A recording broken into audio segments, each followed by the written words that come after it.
Namaste, and welcome to the very first installment of Third World Wisdom for First World People. So today, the topic will be time. How do you handle it, manage it, and accept it? There are a few different ways the old Third World mystics viewed time. I'm going to give you a brief, excerpt from a poem or a passage or whatever it may be that is a reflection of that third world wisdom that we all inherently have and we all seek so much to apply to our first world modern day lives. So that's what I'm here for, to help you. So I'm not saying I'm the best at it or that I am the greatest at managing my time. I'm just going to give you the best examples of managing your time through modern words, but again based on third world wisdom. So today I'm going to use one of my favorites. His name is Khalil Gibran. I'll say a quick passage from one of his books. It's called The Prophet on Time Itself.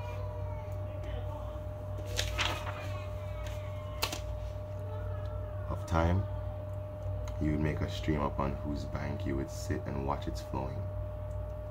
Yet the timeless in you is aware of life's timelessness and knows that yesterday is but today's memory and tomorrow is today's dream. And that which sings and contemplates in you is still dwelling within the bounds of that first moment which scattered the stars into space. That's Khalil Gibran's idea of time, or at least a part of it. It goes on beyond that, of course. Now I will give you, to me, one of the most brilliant strategies I've observed and read and meditated upon, because I am a yogi, and that's what this whole project will be about for third world wisdom for first world people. Will be passing on some of that meditative wisdom, self-wisdom to you, and allowing you to use your own self-wisdom, allowing you to place these tools in your own lives to better, influence it, if you will. The person I'll be using today from the first world would be Rory. From what I've read, he's quite brilliant. The book that I'm using from him today would be called Procrastination on Purpose: 5 Permissions to Give Yourself to Create More Time. Let me just make sure that is the exact title of the book. Yeah, Procrastinate on Purpose: 5 Permissions to Multiply Your Time by Rory. Wonderful book. And I'm going to give it a quick breakdown of how Rory explains you to give permission to your timeless self, because time is truly timeless. It's how we use it, it's how we choose to use it that truly defines what we do with our time, what makes us wonderful time managers, if you will. Alright, so this is how Rory wants you to procrastinate on your purpose, which for him procrastination means patience. So how it starts off is elimination. Alright, I'm going to list Rory's list, and I'm going to put my brief part beside of it. So first thing is elimination. Get it out of the way. So don't just prioritize what you find is most important. Prioritize what is going to give you more time tomorrow. Basically, there are 3 eras of time management. Basically, there are our grandparents, our parents, and then us. Alright, era 1 is efficiency.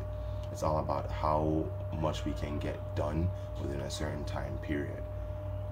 Era 2 would be all about how can I put this? Let's see here. It's all about prioritizing. Yeah, I just wanted to make sure I can do it the best way possible here. It's all about prioritizing your time. Prioritizing and efficiency are wonderful ways to get everything done, but people often work too hard when they're trying to be efficient, and it's not often how hard you work, it's often how well you balance working hard and the time you do that in. Alright, so it's not that efficiency isn't necessary, it's just balancing how hard you work so you don't burn yourself out.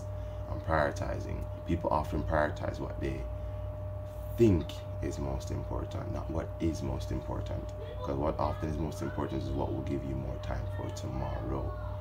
For example, from the article I'll take this from, it's The Entrepreneur. I don't remember the young man's name, but he wrote an article basically saying this.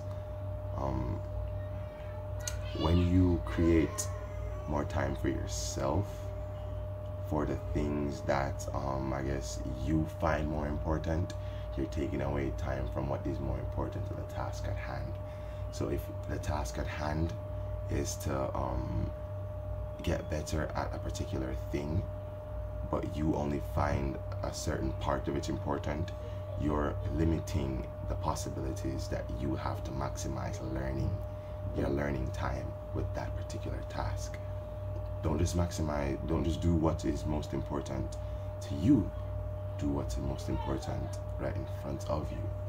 So if you know that writing the essay today will give you more time to do the practical part tomorrow, which is defined as 70% of the total mark, you will do the essay today so you have more time to work on the 70% of that practical part. Do what's most important. Don't do the practical part just because it is something that comes more natural to you. Give time to the thing that doesn't come more natural, because that's what you should be focusing on, the thing that is determined in your mind as the most difficult. So you give time to that. That is error 3, time management.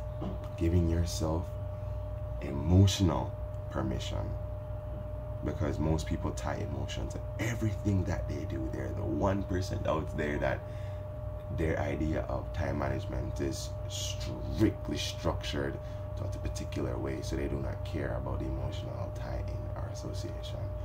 That's not most of the human race. We all tie into what we do with work, home, even the things that we enjoy. It's all emotionally based, how we're going to better ourselves. So sometimes for that emotional basis to become more important, we have to lessen how much it controls our lives.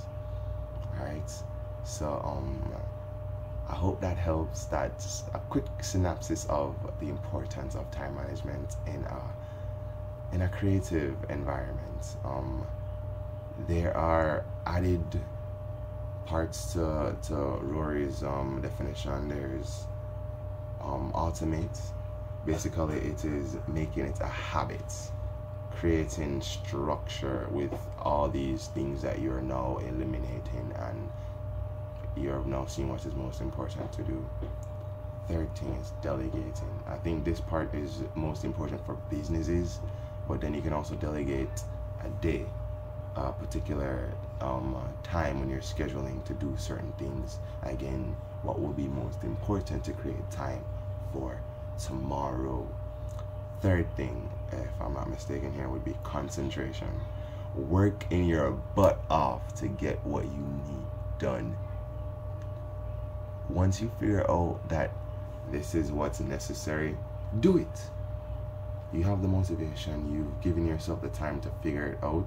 Don't let that go to waste. That time was precious, because time is as important to you as your own breath, because what you do with your time is truly what will help you grow as a person. So if you choose to work after you get this plan sorted out, work. Do not hold back. Work. The fifth thing is procrastination on your purpose.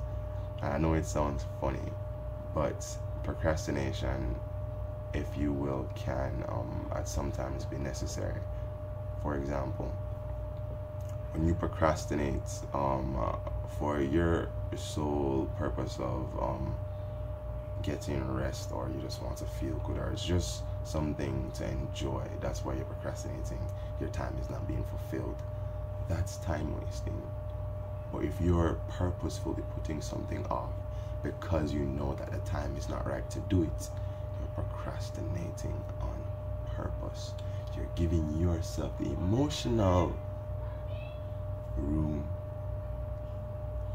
to get it done because you're properly observing the situation, you're properly giving yourself the time, you're being patient. And that's what Rory truly means when he says procrastinate on purpose. Also when Khalil says the timelessness in you knows the true timelessness at hand. You know what's going on. Your soul knows, your mind knows, everything knows that time is of the essence. So what you do with that time, how you pick up your stresses or put them down, how you manage it is up to you. So do what will make time for tomorrow, not what will simply make time for today, because that may be rushed. And what's most important in managing your time is patience. So be efficient in your patience and prioritize in your patience, but give yourself the opportunity emotionally and mentally to relinquish yourself of what is unnecessary in the moment or for today. So with that being said, I hope Khalil's quick little stanza here and there and Rory's quite, I guess, detailed assessment of managing your time helps. It's helped me. Hope it can help you as well. This is Jelani. So to all the kings and queens out there, have a wonderful day. Namaste.